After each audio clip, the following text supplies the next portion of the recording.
교회에 또 좋은 강도사님, 귀한 강도사님 보내오셨습니다. 우리 김영원 협동 강도사님이신데요. 앞으로 우리 함께 앞으로 신앙생활 하게 지금까지도 해왔고 앞으로도 하게 될 텐데요. 오늘 또 말씀을 전해 주시겠습니다. 이 시간 우리 강도사님 나오실 때에 귀한 강도사님 보내주신 하나님 감사합니다라고 하는 의미에서 박수로 영광 돌리고 또 강도사님 맞이하시도록 하겠습니다. 하나님께 영광의 박수를 드리겠습니다.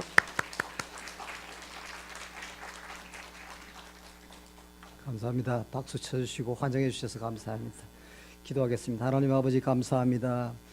이 귀한 하나님의 제단 원래 교회로 저를 불러주시고 귀하고 복된 하나님의 말씀을 전할 수 있도록 허락하신 것 감사를 드립니다. 특별히 오후 예배에 참석하신 모든 하나님의 백성들을 주님의 이름으로 축복합니다. 감사드리며 우리 주 예수 그리스도 이름으로 기도드립니다. 아멘.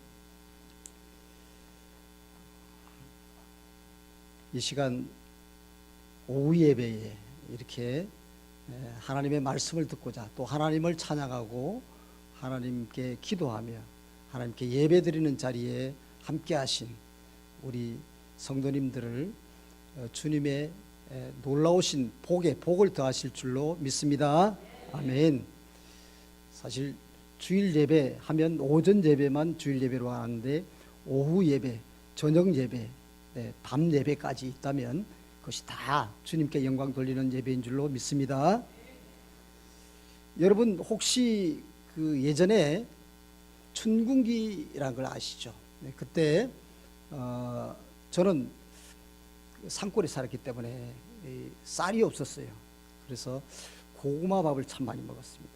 그런데 이 고구마 밥은 너무 달아가지고 있지 않습니까? 잘 먹지를 못해요. 그래서 보리쌀을 넣고 거기다가 고구마를 같이 쪄서 이렇게 으깨가지고 만들면 고구마밥이 되는데 보리밥을 혹시 여러분들 좋아하십니까? 예전에 저는 너무 많이 먹어가지고요. 보리밥 하면 별로 좋아 안 했습니다. 근데 요즘 들어서 나이가 드니까 보리밥이 맛있더라고요. 그래서 안동 보리밥집이라고 이게 상호 얘기하면 안 되는데 거기 가서 이렇게 먹어봤는데 정말 옛날 그 입맛이 살아나는 것 같아요.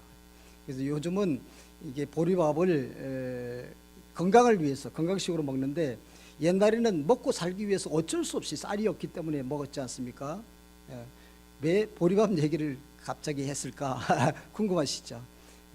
그동안에 이제 우리 담임 목사님과 부목사님 이분들의 설교가 너무너무 좋지 않습니까? 그야말로 하얀 이 밥에 정성스럽게 고등어 잡아내 이렇게 맛있는 것으로 이렇게 설교를 많이 들으셨지 않습니까? 오늘은 맛없는 보리밥이라 할지라도 별식이라 생각하시고 특식이 아닙니다. 별식이라고 생각하시고 여러분들에게 이렇게 제공하오니까 여러분들이 듣는 귀가 있으면 이것을 하나님의 은혜로 들으시길 바랍니다. 아멘.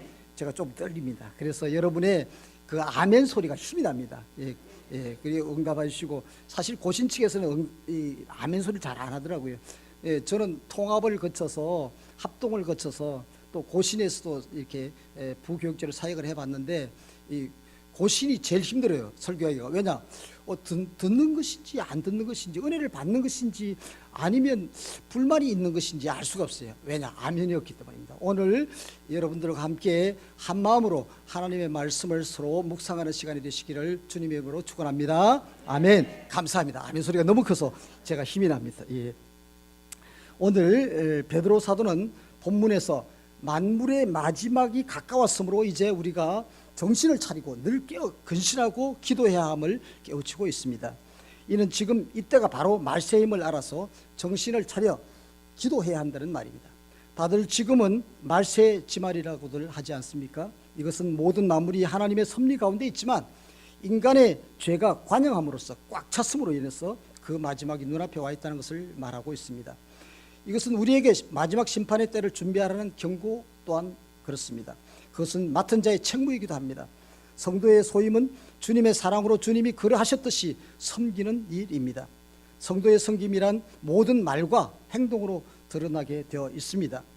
시편 19편 14절을 보면 나의 반석이시오 나의 구속자이신 여호와여 내 입의 말과 마음의 묵상이 주님 앞에 연락되기를 원하나이다 라고 시편 기자는 고백합니다. 누구나 어떤 모양이로든 모양으로든 대가 없이 섬기는 것은 쉽지가 않습니다. 이는 사랑이 전제되어야 하기 때문입니다. 사랑. 그러나 그 사랑은 또한 믿음의 공동체 안에서 상호간의 책임이 있습니다. 그리고 필요한 의무 조항이기도 합니다. 먼저 사랑하는 자는 사랑의 언어를 사용해야 합니다. 인정하고 칭찬하고 격려하고 공감하고 긍휼히 여기는 것입니다. 칭찬은 고래도 춤추게 한다는 말이 있지 않습니까? 참으로 각박한 세상입니다. 요즘 그렇죠? 하나님을 믿는 믿음이 그 믿음의 사람들은 집 나간 탕자의 아버지처럼 오래 참고 또 둘째 아들이 돌아오기만을 끝까지 기다려주는 아버지의 마음, 그 변함없는 주님의 사랑이 우리에게 필요합니다. 아멘. 둘째로 겸손함으로 섬기는 것입니다. 우리 교회 성도님들은 다 겸손한 것 같습니다. 오늘 오전에도 목사님께서 겸손에 관해서 말씀하셨기 때문에 더 이상 말씀드리지 않아도 우리 성도님들은 겸손한 분들인 줄 믿고 있습니다. 그리고 무엇보다도 우리 담임 목사님의 솔선하신 그 겸손하심을 보고 제가 너무 존경하고 있습니다. 그리고 장로님들의 그 겸손, 또 권사님, 집사님들 각자 자기의 자리에서 섬기는 그 모습들이 정말 겸손으로 똘똘 뭉치는 것 같습니다. 그래서 모든 성도들이 다 장로님들 같고 또 열심히 섬기는 권사님들 같아서 저는 여러분들의 얼굴을 보면 제가 작아지는 것을 느끼고 있습니다. 이제 계절은 바야흐로 겨울입니다. 오늘 겨울비가 좀 추위를 갖다가 몰고 오고자 하는 그 뭔가 이게 감이 있을 정도로 쌀쌀하게 이렇게 촉촉히 내리고 있습니다. 여러분 겨울 하면 어떤 생각이 납니까? 저는 겨울 하면 추억 속에 그 새하얀 눈이 생각납니다. 저는 그 겨울과 눈 그리고 또래 동무들과 함께해서 썰매 타고 자치기 하고 팽이 치고 연날리고 뭐 이런 겨울 놀이들이 있습니다만은 무엇보다도 하얀 눈에 관한 추억이 더 큽니다. 예전에는 경상도 지방에 또 눈이 참으로 많이 온 것 같아요. 제가 태어나기는 김해 진영읍에서 태어났는데 그때 당시는 읍이고 지금 시입니다만은 자란 곳은 창원의 한 둠의 산골이었습니다.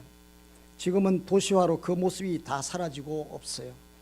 하지만 당시 그곳은 또 한 문명을 접할 수 없었던 첩첩 산골이었습니다. 어느 날 아침에 자고 일어나니까 온 동네가 새하얗게 온 세상이 하얗게 변해 있었습니다. 참으로 놀라운 광경이 아닐 수 없었습니다. 어린 저는 저절로 탄성이 났습니다. 온 천지가 정막같이 고요합니다. 눈이 오고 나면 그렇게 고요할 수가 없어요. 고요합니다. 그리고 산과 온 골짜기가 다 눈부시게 하얀색으로 변해 있었습니다. 초가집 지붕과 나뭇가지 위에는 새하얀 눈이 새하얗게 소복소복 쌓여 있습니다. 가만히 눈 위에 조그만 발자국을 만들어 봅니다. 뽀드득 소리가 납니다. 바둑이와 함께 뛰어봅니다. 바둑이란 멍멍이를 말합니다. 참고로 이 고사리 같은 손으로 흰눈을 모아 먹어보기도 하던 그 시절이 지금은 그립기만 합니다. 그렇게 눈이 오는 날은 어린아이 할 것 없이 모두 동심으로 돌아가 버립니다. 가난과 함께 오는 모든 걱정, 근심, 염려가 다 사라지는 것 같습니다. 어느새 평강과 고요함이 마음 깊이 자리하게 되죠. 삶의 어떤 고난과 고통은 다 하얗게 덮어지고 오랜만에 온 세상이 맑고 깨끗하게 변해버리고 마음의 걱심, 걱정이 다 사라져 버립니다.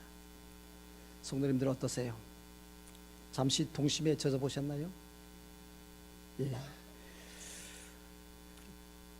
추억은 참 그리운 것 같아요. 좋은 것들만 기억나게 해서 하나님의 은혜 아니겠습니까? 이게 나쁜 거 기억하면 못 살 것 같아요. 앞으로도 그런 나쁜 것들이 올 수 있다는 생각을 갖게 되죠. 하지만 이제 우리는 그때 그 시절로 다시 돌아갈 수는 없습니다. 왜냐하면 세상이 너무 변해 있기 때문입니다. 그리고 우리가 나이를 먹어서 점점 하나님께로 다가가는 기간이 짧아지는 것이기 때문입니다. 자연을 오염시킨 인간의 책임, 이것은 지구온난화 현상도 또 생깁니다. 그래서 또 그런지 몰라도 그때만큼 눈이 잘 오지 않는 것 같아요. 그때는 경상도에도 눈이 참 많이 온 것 같아요. 산골에 소복이 쌓인 그 눈 때문에 오고 가지 못한, 그 길이 막혀서 오고 가지 못한 그런 기억도 있기 때문입니다. 요즘은 워낙 바쁘게들 삽니다. 그래서 삶의 여유마저도 없는 것 같아요. 오죽하면 슬로우 시티, 영어로 슬로우 시티라는 말이 느림의 도시, 뭐 이런 뜻 아니겠습니까? 느림의 미학을 내세우는 세상입니다. 장자크 루소라는 사람은 자연으로 돌아가라라는 말을 했죠. 그것이 공감을 불러일으키는 시대이기도 합니다. 인심이란 찾아보기가 어렵습니다. 그리고 동방예의지국, 예의범절, 뭐 우리나라의 대표적인 그런 단어들이, 그런 말들이 사라져 버린 지 오래됩니다. 한마디로 각박해진 세상이라는 생각이 듭니다. 젊은이들의 결혼관, 자녀관도 너무나 달라 있습니다. 혼밥, 혼술 이런 말 들어보셨습니까? TV에 많이 나오더라고요. 결혼율은 최저치로 떨어지고 거기에 출산율은 0.9명, 0.9명대로 떨어집니다. 두 사람이 한 명 나와도 50%밖에 안 되는데 반감하는데 0.9명이랍니다. 그러니까 두 사람이 결혼을 해서 한 명도 안 낳는다는 얘기죠. 그러니까 얼마나 지금 국가 소멸 위기를 맞이하고 있지 않겠습니까? 2011년에 이미 국립국어원이라는 데가 있습니다. 거기서 발표한 신조어를 보면 삼포 세대라는 말이 있답니다. 그리고 그것은 생활고 때문에 연애와 결혼과 출산을 포기한 시대를 말한답니다. 그러나 여기에 그치지 않는 것이 더 문제입니다. 2015년에는 7포 세대라는 신조어가 나왔답니다. 3포와 5포를 거쳐서 이제 그들의 꿈과 희망마저도 버린 세대를 말합니다. 여기서 5포는 연애, 결혼, 출산, 인간관계, 주택, 구매, 포기, 이걸 5포라고 하는데 여기에다가 꿈과 희망을 포기하는 것입니다. 소망이 없는 자는 살아가려고 하는 마음이 없죠. 그래서 쉽게 자살들 합니다. 한국이 자살률 1위랍니다. 이런 어려운 때를 우리가 살고 있습니다. 참으로 듣기에도 한심한 소리죠. 제 둘째 아들도 올해 38, 우리 나이로 38인데 장가를 못 가고 있습니다. 아니 자기 말로는 안 간답니다. 왜냐? 앞으로가 더 문제이기 때문에 혼자 살기도 힘든데 어떻게 가족들을 부양하겠느냐, 그런 말입니다. 큰아들은 그래도 몇 년 전에 자기 연애를 뭐 이렇게 소개를 받아서 연애를 하긴 했습니다만은 어떻게 그렇게 서로 사랑하는 사이는 같이 있고 싶어 하지 않습니까? 그래서 결혼을 했습니다. 그래서 불행 중 다행? 아니, 하나님의 은혜 있죠. 예. 청년 여러분 계십니까? 청년이 계십니까? 청년 여러분 힘을 내십시오. 주님이 계십니다. 예. 예. 이 또한 지나갑니다. 모든 것은 잠시입니다. 어렵죠? 예. 무엇보다 우리에게는 그 어느 것도 비교할 수 없는 것이 있는데 이는 예수 그리스도임을 믿습니다. 아멘. 혹시 기나긴 고통의 고난의 터널을 지나고 계신 분이 계십니까? 터널을 더 깊이 들어갈수록 그 벗어날 수 있는 문이, 터널의 끝이 가까워 온다는 그 사실을 아시면 됩니다. 밤이 많이 깊어서 정말 어디로 가야 할지 방향을 잡을 수 없습니까? 어둠이 짙을수록 새벽은 가까이 오고 있습니다. 우리에게 고난, 어려움, 불행, 힘듦 이런 것들은 다 하나님께서 축복을 주시기 위한 하나의 포장지라고 여기시기를 주님의 이름으로 축복합니다.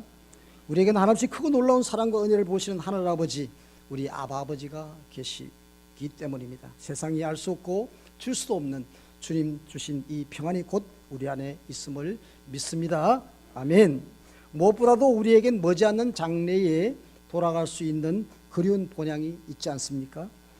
주님의 십자가의 공로와 부활로 인해서 예배된 저 천국이 우리를 기다리고 있음을 믿으시기 바랍니다. 성도 여러분, 고통은 나누면 반감되고 사랑은 나누면 2배가 된다고 하지 않겠습니까? 하지 않습니까? 우리 모두 하나님의 사랑을 나눕시다. 사랑은 허다한 죄를 덮습니다. 옆 사람에게 우리의 정성과 마음을 모아서 이렇게 말해 보시겠습니까? 자, 한번 얼굴을 돌려보시죠. 옆 사람들에게 사랑합니다, 축복합니다. 예, 다시 한 번 더 주님의 이름으로 사랑하고 축복합니다. 예, 이 시간 우리 원래교회는 사랑이 철철 넘치는 정말 은혜로운 시간이 되는 줄로 저는 믿습니다. 감사합니다. 예, 참 사랑이란 단어는 언제 들어도 가슴이 설레는 것 같아요. 그죠? 예, 사랑은 명사로 분류되어 있지만 국어학적으로는 그렇게 되어 있습니다. 언어학적으로는. 그렇지만 동사랍니다. 왜냐하면 사랑은 하지 않은 사랑은 사랑이 아니랍니다. 사랑은 행동으로 표현해야 됩니다. 울리지 않는 꽹과리는 꽹과리가 아니고, 기타 소리 안 나는 기타입니까? 아니죠. 사랑도 우리가 사랑을 나눠야지, 사랑을 해야지, 그 사랑은 진가가 있는 것입니다.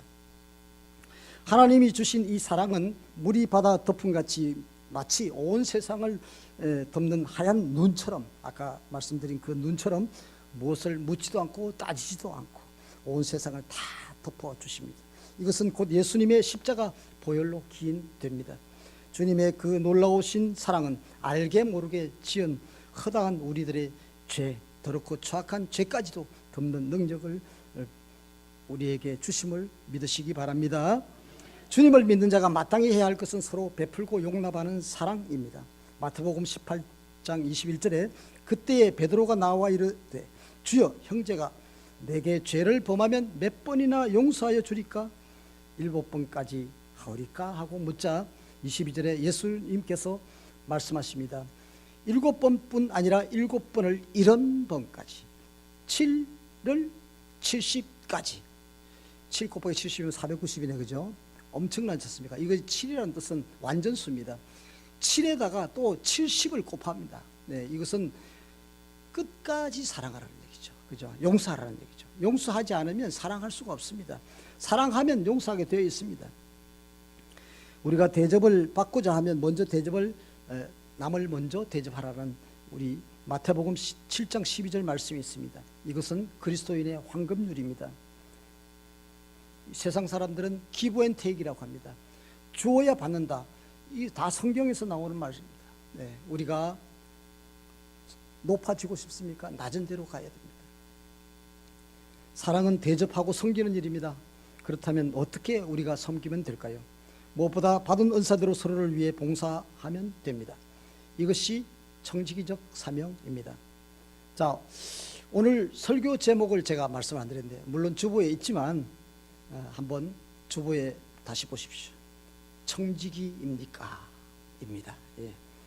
청지기는 맡은 자를 말합니다. 우리는 모두 청지기입니다. 예. 청지기 해가지고 뭐 옛날 마루청, 그걸 갖다가 들어 누워서 지고 잠자는 것이 청지기가 아니라, 맡은 자를 말하는. 옛날 시골에는 큰 농가에 농사를 맡아 하는 머슴이 있었습니다. 그렇죠? 여러분 아실 것입니다. 머슴이 열심히 일하는 것은 자기 것이라서 열심히 일하는 것이 아닙니다. 모든 것이 주인 것이지만 주인이 그에게 모든 것을 믿고 맡긴 것을 잘 알기 때문에 머슴은 최선을 다해서 자기 일처럼 일하고 남기고 또 잘 관리하는 것입니다. 내게 주신 하나님의 은사는 내 것이 아닌 하나님으로부터 받은 것입니다.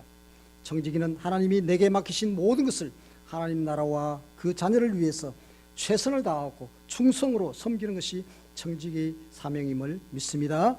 아멘. 사도 바울은 사랑하는 제자 디모데에게 유언합니다. 디모데후서 4장 7절로 8절을 제가 읽어드리겠습니다. 나는 선한 싸움을 싸우고 나의 달려갈 길을 마치고 믿음을 지켰으니 이제 후로는 나를 위하여 의의 면류관이 예비되었으므로 주 곧 의로우신 재판장이 그날에 내게 주실 것이며 내게만 아니라 주의 나타나심을 사모하는 모든 자에게 도니라. 아멘. 마지막 때 인생의 경주를 다 마치고 우리가 주님 앞에 섰을 때 그곳에는 하나님의 놀라운 상급이 예비되어 있음을 잊지 마시길 바랍니다. 그리고 믿음의 사람이라면 누구나 받은 은사가 있습니다.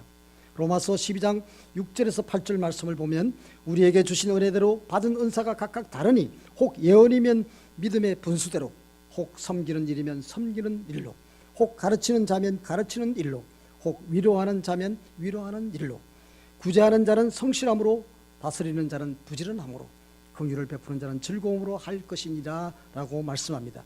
여러분 안에는 어떤 은사들이 있습니까? 혹시 아직도 받은 은사가 없다고 생각하십니까? 기도해 보십시오. 성령님께서 알려주실 것입니다. 초기 성도들이 그러한 것처럼 성령의 충만함을 받고 주님의 일을 시행해야 할 것입니다. 사도행전 4장 31절입니다. 빌기를 다음에 모인 곳이 진동하더니 무리가 다 성령이 충만하여 담대히 하나님의 말씀을 전하니라 라고 말씀합니다. 성령님과 더불어 주신 은사도 사용하지 않으면 그 영적 게으름의 결과로 소멸되게 됩니다. 데살로니가전서 5장 19절에서 22절 말씀을 보면 성령을 소멸하지 말며 예언을 멸시하지 말고 범사에 헤아려 좋은 것을 취하고 악은 어떤 모양이라도 버리라 라고 말씀합니다. 사도 바울은 데살로니가 교회 성도들에게 성령을 소멸하지 말라고 말합니다. 그리고 그 23절에서 그는 평강의 하나님이 친히 너희를 온전히 거룩하게 하시고 또 너희의 온 영과 혼과 몸이 우리 주 예수 그리스도께서 강림하실 때에 흠없게 보존되기를 원하노라라고 사랑의 마음을 전하고 있습니다. 하나님이 도우시면 우리 영혼 육이 세상 끝날까지 흠없게 보존될 것을 믿습니다. 아멘. 마태복음 10장 7절 8절로 보면 가면서 전파하여 말하되 천국이 가까이 왔다 하고 병든 자를 고치며 죽은 자를 살리며 나병 환자를 깨끗하게 하며 귀신을 쫓아내되 너희가 그저 받았으니 그저 주라고 말씀합니다. 우리는 그저 받은 은혜가 참으로 많습니다. 여러분 한번 세어보시기 바랍니다. 조용히 기도할 때 내가 받은 은혜가 얼마나 되는 것인지 세어보지 않으면 잊어버립니다. 우리는 눈으로 봐도 그냥 지나치면 그것이 무엇인지 알 수 없습니다. 시내에 많은 간판들이 입간판들이 있고 부착 간판들이 있어도 거기에 무엇이 있는지 맨날 다녀도 모르고 지나가기 때문에 어디에 뭐가 있는지 모르고 지나가는 경우가 더 많습니다. 그러나 하나하나 내 마음속에 새겨보면 아 여기에 무엇이 있구나, 바늘집이 있구나, 아니면 여기가 피자집이 있구나. 피자를 좋아하는 사람은 피자집이 눈에 보입니다. 그러나 우리 교인들은 교회만 보일 줄로 믿습니다. 예, 진짜 교회가 많더라고요. 예, 그러니까 우리가 이사를 가더라도 제일 먼저 찾는 곳이 교회 아닙니까, 그렇죠? 예, 우리 내가 믿음 생활을 어떻게 할 것인가. 그러니까 내가 보는 대로 믿는 것이 아니라 보이지 않아도 믿는 하나님을 믿는 자가 곧 성도인 줄로 믿습니다. 주님의 인자와 자비로 섬기시는 모든 모습, 제게 또 이렇게 은혜를 주시고 또 관심을 주시고 사랑을 베푸신 우리 원래 교회 목사님과 모든 성도들에게 다시 한번 감사를 드립니다. 제가 신학을 결심하게 된 그 은혜 받은 고백적 찬송이 있습니다.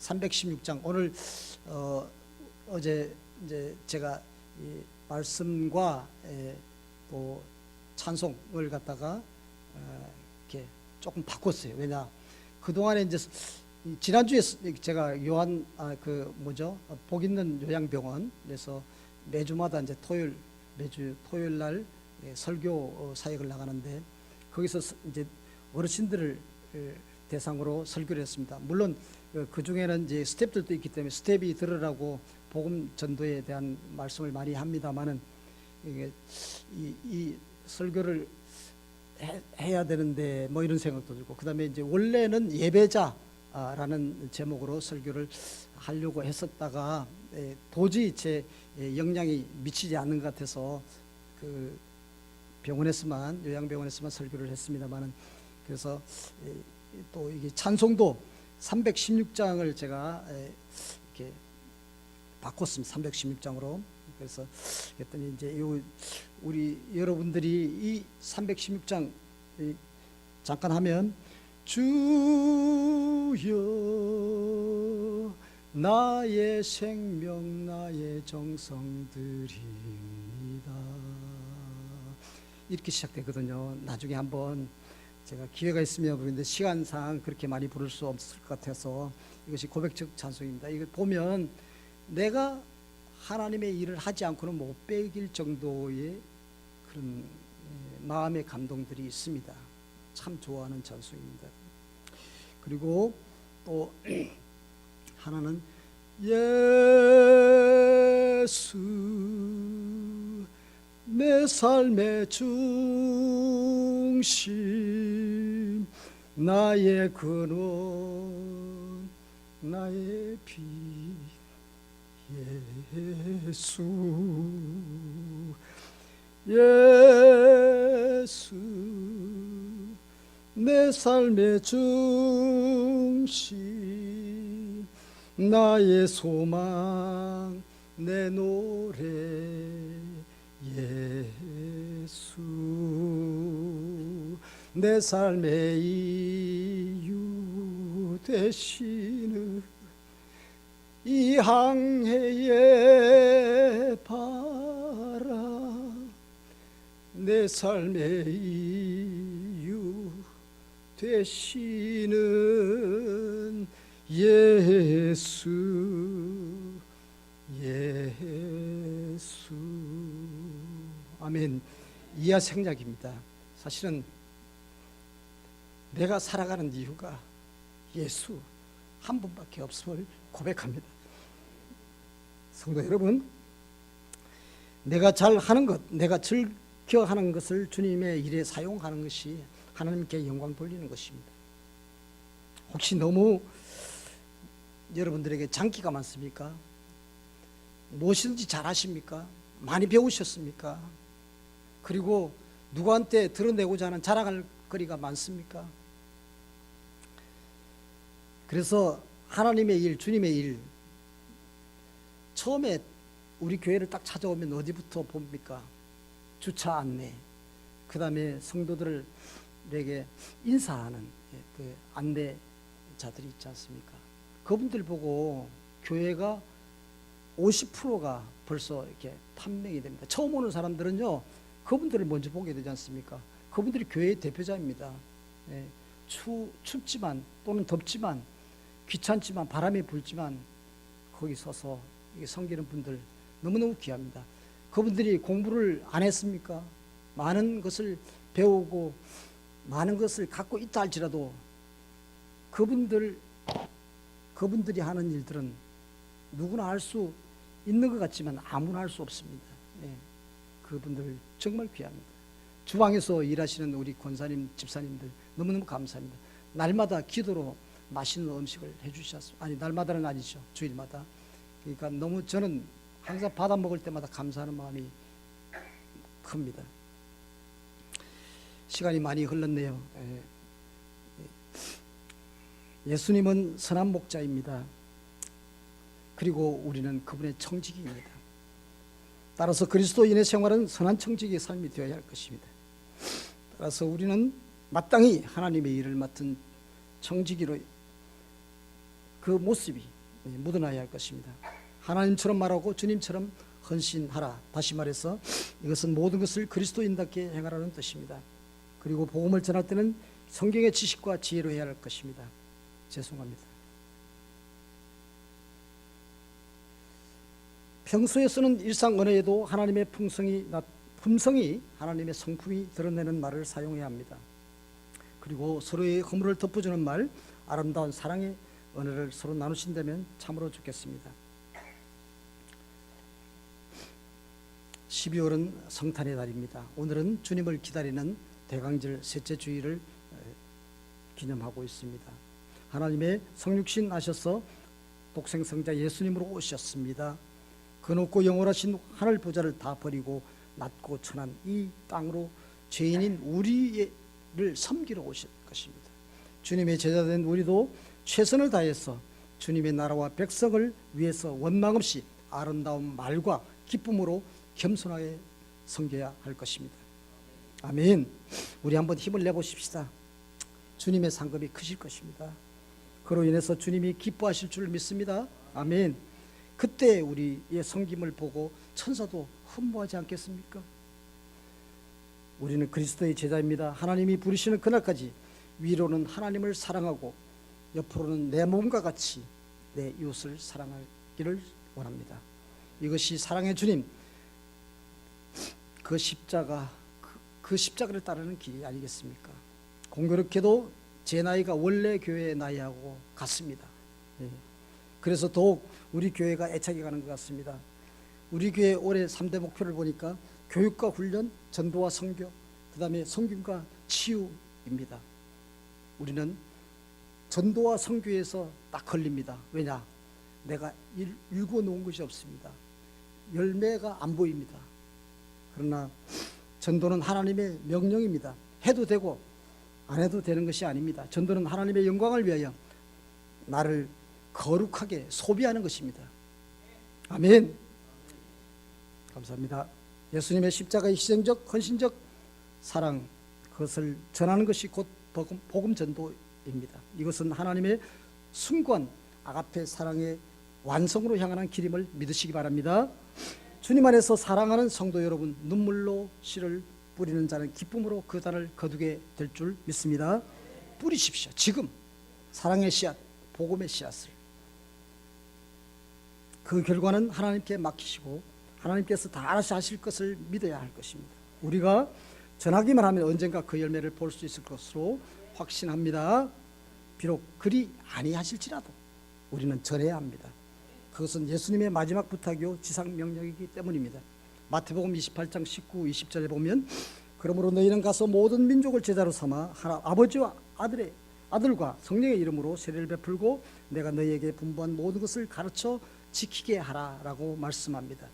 그리고 볼지어다 내가 세상 끝날까지 너희와 항상 함께 있으리라고 말씀하십니다. 주님이 우리와 함께 하시기에 두려운 것이 없습니다. 예. 우리가 주님으로 인해서 힘과 능력과 지혜를 주님의 말씀을 전하는데 다 사용할 수 있다는 사실입니다. 여러분 이제 그 예화 하나를 소개해드리고 말씀을 마칠까 합니다. 어떤 목사님이 신장 있죠, 콩팥 신장이 나빠서 신장 이식 수술을 받아야 한다는 그 병원 의사의 권고를 소견을 들었습니다. 그 소식을 들었던 모든 그 중직자들이 하나같이 다 자기들의 신장을 떼어서 주겠다고 이렇게 목사님께 전했습니다. 목사님께 말하니 목사님은 기도해 봅시다. 그리고 이제 기도로 낫게 해주시면 그 필요 없으니까 작정 기도를 하고 중직자들과 이제 기도를 했습니다. 그러나 계속적으로 더 심화되기 때문에 하나님께 기도한 결과 수술하기로 했습니다. 그래서 신장 이식 수술을 이제 해야 되는데 신장을 기증받아야 되잖아요. 그러니까 그 이미 다 이제 신장을 갖다가 이렇게 주고자 하는 그런 중직자들이 많이 있었기 때문에 목사님은 걱정 안 하셨잖아요, 그죠? 그래서 이제 최종적으로 목사님은 이제 강대상에서 말씀하십니다. 제가 이제 어쩔 수 없이 신장 이식 수술을 받게 되었습니다. 그리고 여러분들이 다 제게 신장을 이렇게 제공해 주시겠다고 하니 너무너무 감사합니다.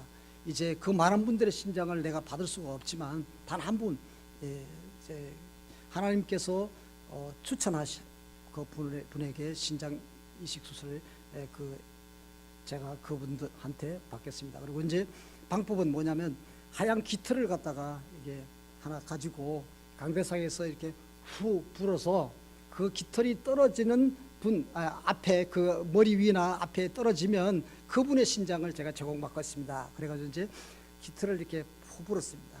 그러니까 성도들이 이제 기도하면서 이제 눈을 감고 기도하면서 하나님 하고 이제 목사님을 위해서 기도해달라고 기도를 했습니다. 근데 이제 이 기도는 하는데 그 깃털이 어디로 갈까 상당히 궁금합니다. 그래서 실눈을 뜨고 다 보면서 기도를 합니다. 근데 공교롭게도 제일 앞에 앉은 그 장로님에게 그 깃털이 싹 떨어지려고 합니다. 장로님도 기도합니다. 기도 하면서 깃털이 이렇게 앞이 떨어지려고 그러니까 하나님 주님 주여 하면서 믿습니다. 믿습니다가 피습니다가 된 거예요. 그러니까 깃털이 달아납니다. 예. 그래서 어느 누구에도 그 깃털이 오지 않고 땅에 떨어집니다. 예.